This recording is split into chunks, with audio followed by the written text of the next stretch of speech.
Welcome to Zee Telugu news. Details చూద్దాం. నగరంలో హైడ్రా కూల్చివేతలు ఆక్రమణదారుల గుండెల్లో దడలు పుట్టిస్తున్నాయి. తాజాగా శేర్లింగంపల్లి మండలం రాయదుర్గంలో ప్రభుత్వ భూముల్లో వెలిసిన అక్రమ నిర్మాణాలను హైడ్రా అధికారులు కూల్చివేశారు. రాయదుర్గం సర్వే నెంబర్ 34572లోని ప్రభుత్వ స్థలాల్లో అక్రమంగా కట్టిన భవనాలను కూల్చివేస్తున్నారు. అయితే తమకు ఎలాంటి నోటీసులు ఇవ్వకుండా చర్యలు చేపట్టారంటూ జీహెచ్ఎంసీ టౌన్ ప్లానింగ్ అధికారులను స్థానికులు అడ్డుకున్నారు. తమ ఇళ్లను కూల్చవద్దంటూ ఆందోళనకు దిగారు. అధికారులతో స్థానికులు వాగ్వాదానికి దిగారు. దీంతో పరిస్థితి ఉద్రిక్తంగా మారింది. అధికారుల సమాచారం మేరకు ఘటనా స్థలానికి పోలీసులు భారీగా చేరుకున్నారు. పోలీసుల ఆధ్వర్యంలో కూల్చివేతల పర్వం సాగుతోంది.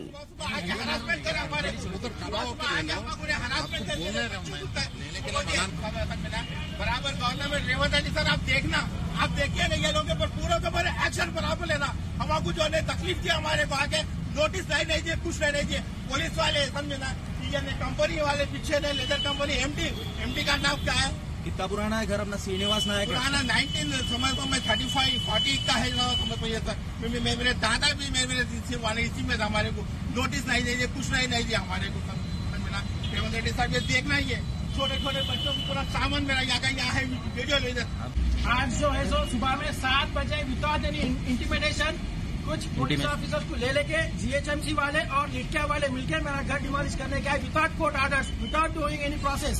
और मेरा जो है हाई कोर्ट में केसेस पेंडिंग है, मेरे स्टेटस को ऑर्डर है मेरे को। और जो है सो रिट पिटीशन मेरा पेंडिंग है। क्या है writ petition number? Writ petition number 9770/2024 writ petition pending है मेरी। यहाँ पर इलीगली ये लोग जो है सो मार के डिस्पोजेस करना चाह रहे हैं। जी, ये पूरा घर है आपका? ये पूरा मेरा घर है। ये हम लोग 80 साल से यहाँ पर घर में रहते हैं। मेरे ग्रेट ग्रैंड फादर यहाँ पर फैक्ट्री एस्टेब्लिशमेंट किए थे 1943 में। क्या है फैक्ट्री का नाम? हैदराबाद टेलरिस मेरे great grand father factory found करे थे। 37 एकड़ हमारा लैंड है इधर। इलीगली आके हमको डिस्पोजल करने के वास्ते लिटके आपके MD Srinivas Nayak along with other officers मिलके आके हमको हरासमेंट करे। मासूम मेरे बच्चे रात सुबह 7 बजे नींद में से उठा के पूरा सामान बाहर फेंके मेरा, पूरा डिमोलिश करे। सामान ही बता दो बाहर आओ, पूरा सामान मेरा बाहर फेंके। सुबह 7 बजे आके इलीगली आके मेरे को डिस्पोजल करने की पूरी कोशिश करे। पूरे पुलिस ऑफिसर्स को लेकर आकर पूरा सामान रोड पे करे इधर। ఇక రాయదుర్గంలో కూల్చివేతలకు సంబంధించి మరిన్ని డీటెయిల్స్ మా క్రైమ్ బ్యూరో చీఫ్ రవితేజ అందిస్తారు. రవితేజ. శేర్లింగంపల్లి మండలం రాయదుర్గంలో ప్రభుత్వ భూముల్లో వెలిసినటువంటి అక్రమ నిర్మాణాలను ఉదయం నుంచి కూడా జీహెచ్ఎంసీ టౌన్ ప్లానింగ్ అధికారులు హైడ్రాతో కలిసి ఈ కూల్చివేతలు జరుపుతున్నట్టుగా సమాచారం అందుతుంది. రాయదుర్గం సర్వే నెంబర్లోని 234572 సర్వేలలో ఇవి చాలా ఏళ్లుగా ప్రభుత్వం ఆధీనంలో ఉన్నప్పటికీ ఇటీవలే బీఆర్ఎస్ ప్రభుత్వం వచ్చిన తర్వాత ఎవరు కూడా ఆ ప్రభుత్వ భూమిపై ఎక్కువగా శ్రద్ధ చూపించకపోవడము, దానిపై ఇంట్రెస్ట్ చూపించకపోవడంతో అక్రమదారులు ఈ ప్రభుత్వ స్థలాల్లో ఉన్నటువంటి భూములను కూడా కబ్జా చేసి ఇష్టానుసారంగా అక్రమాలు చేపడి వాటి నిర్మాణాలు చేపట్టి ఇన్ని రోజుల పాటు వీళ్ళు ఇల్లీగల్ గా ఆ భూములను కబ్జా చేశారన్నట్టుగా కూడా జీహెచ్ఎంసీ అధికారులకు ఇన్ఫర్మేషన్ రావడంతో ఈ రోజు హైదరాబాద్ టీమ్ తో కలిసి జీహెచ్ఎంసీ టౌన్ ప్లానింగ్ అధికారులు సర్వే నెంబర్ 234572 సర్వే నెంబర్ లో ఉన్నటువంటి పూర్తి కట్టడాలన్నీ కూడా కూల్చివేయడం జరిగింది.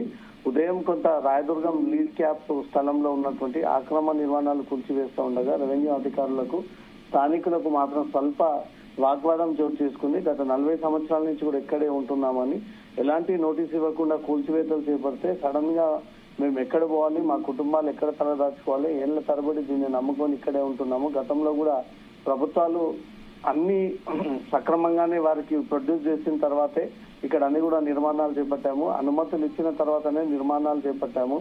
ఈ రోజు కాంగ్రెస్ ప్రభుత్వం అధికారంలోకి వచ్చిన తర్వాత పేదలపైనే ఎక్కువగా టార్గెట్ చేసి పేదలను ఇబ్బంది పెట్టేటువంటి ప్రయత్నాలు చేస్తా ఉంది అన్నట్టుగా కూడా స్థానికులు జీహెచ్ఎంసీ అధికారులతో వాగ్వాదం చేస్తూ ఇటు మీడియా కూడా వారి అభిప్రాయాలని వారి ఆవేదనను వ్యక్తం చేయడం జరిగింది. కనీసం నోటీసులు ఇవ్వకుండా, టైం ఇవ్వకుండా, విలువైనటువంటి వస్తువులు ఇంట్లో నుంచి ఇవ్వకుండా ఒక్కసారిగా అధికారులు యంత్రాలను తీసుకొచ్చి జేసీబీలు, ప్రొక్లైలు, బుల్డోజర్లను తీసుకొచ్చి ఇంటి ముందు పెట్టి బయటికి వెళ్ళండి కూల్చివేయాలంటూ కూడా ఇంత సడన్ నిర్ణయాన్ని తీసుకొని ఈ కూల్చివేతలపై మాత్రం ఈ బాధితులు పెద్ద మొత్తంలో కాంగ్రెస్, హైదరాబాద్, జీహెచ్ఎంసీ పైన తీవ్ర స్థాయిలో ఆవేదన వ్యక్తం చేస్తా ఉన్నారు. ఒకవేళ నిజంగానే అక్రమ కట్టడాలు అయినట్టయితే కొంత టైం ఇచ్చి దాని ద్వారా లీగల్ ప్రొసీడ్ లో భాగంగా నోటీసులు ఇచ్చి కొంత టైం ఇచ్చి ఆ తర్వాత రిప్లై లేకపోతే ఈ రకంగా కూల్చివేయాలి. కానీ ఏకంగా నోటీసులు చేతిలో పట్టుకొని వచ్చి ఇంటికి అంటించేసి బయటికి వెళ్ళండి అంటూ కూడా అధికారులు పెట్టి నెట్టేసి ఈ యంత్రాలతో కూల్చివేయడం మాత్రం సరైనటువంటి పద్ధతి కాదు. 40 ఏళ్ల నుంచి ఉన్నటువంటి కుటుంబాలు ఈ ఇళ్లను నమ్ముకొని ఉన్నటువంటి మా పరిస్థితి ఏంది, ఇప్పుడు తమకు షెల్టర్ ఎవరిస్తారు, ప్రభుత్వం ఇంకా ఎక్కడైనా ఇల్లు చూపిస్తుందా, మాకు ఇంకేదైనా దారి చూపిస్తుందా, దీనిపై ఎవరు స్పందిస్తారంటూ మాత్రం పెద్ద మొత్తంలో జిహెచ్ఎంసీ అధికారులతో వాగ్వాదానికి దిగడము. జిహెచ్ఎంసీ అధికారులు స్థానిక పోలీసుల సహాయం తీసుకొని వారందరినీ కూడా అక్కడి నుంచి కూడా చెదరగొట్టి ఎవరు కూడా ఈ పనులకు ఆటంకం జరగకుండా పూర్తి స్థాయిలో దాన్ని నిలమట్టం చేసేటువంటి ప్రయత్నంలో భాగంగా ఈ సర్వే నెంబర్ లో ఉన్నటువంటి ప్రభుత్వ స్థలంలో ఇప్పటి వరకు ఇల్లీగల్ గా ఉన్నటువంటి భవనాలన్నీ కూడా కూల్చివేస్తా ఉన్నారు. ఇంకా కూడా ఆ కూల్చివేతల ప్రక్రియ కొనసాగుతా ఉంది. ఒక పక్క స్థానికులు వాటిని అడ్డుకునేటువంటి ప్రయత్నం చేస్తున్నప్పటికీ పోలీసులు మాత్రం ఎట్టి పరిస్థితుల్లో వారిని లోపలికి అనుమతించకుండా అధికారులకు ఉన్నటువంటి రిపోర్ట్ ప్రకారంగా ఒకటి దాన్ని ఒకటి ఇంకా కూల్చుకుంటూ వెళ్తా ఉన్నారు. వైశాలి, అయితే నిజానికి హైడ్రా ముందుగా నోటీసులు ఇవ్వకుండా ఇండ్లను కూల్చివేయడంపై విమర్శలు వస్తున్నాయా?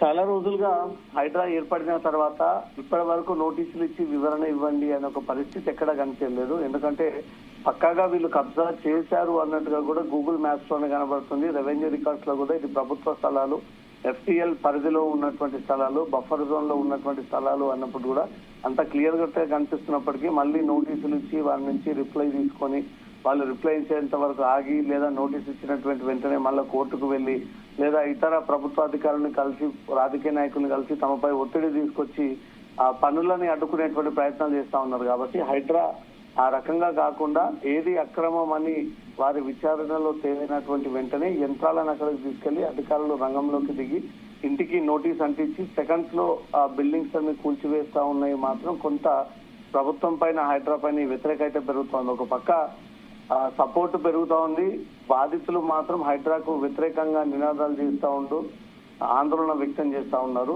టైం ఇవ్వకుండా ఈ కూల్చివేతలు చేపట్టడం మాత్రం అన్ని కుటుంబాలు తెలంగాణలో హైదరాబాద్ లో రోడ్డు మీకు వస్తాయి. పూర్తిగా హైదరాబాద్ అంతా కూడా కబ్జాలకు గురై కట్టుకున్నటువంటి భవనాలే, ఎవరు కూడా సక్రమంగా అనుమతులు పొంది కట్టినటువంటి భవనాలు కాదు అంటూ మాత్రం బాధితులు ప్రభుత్వం పైన విరుచుకుపడతా ఉన్నారు. దీనిపైన ప్రభుత్వం ఎలా రియాక్ట్ అవుతుంది అనేది చూడాలి. Vaishali, right, thank you Raviteja.